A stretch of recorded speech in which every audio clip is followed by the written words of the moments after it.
Сен жарайды жіберейін, бірақ сен мынаған жауап берші.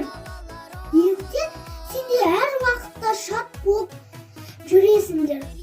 Сонда ақ кейін мені жіберіңіз, сонда соны айтамын. Әйтпесе жүрегім дүрелеп сөйлей алдым емеспін дейді. Таластырғысы келмеген балықшы еріксіз теңіз жағасына келеді. Су беті таңертеңгідей топ-тұнық емес, қарауытып кеткен екен. Балықшы былай дейді: балық, дәу балық, қармағымды қау балық, саған ғана арналған әйелімнен бар жарым.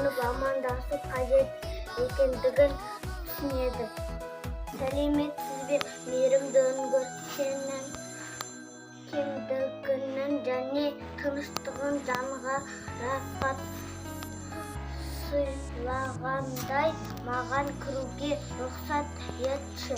Қорқақ қоян ертеде орманда қайырымды қоян өмір сүріпті. Қоян кішкентай андарға көмектеседі. Андарды жоғалтқан заттарын тауып әкеп береді.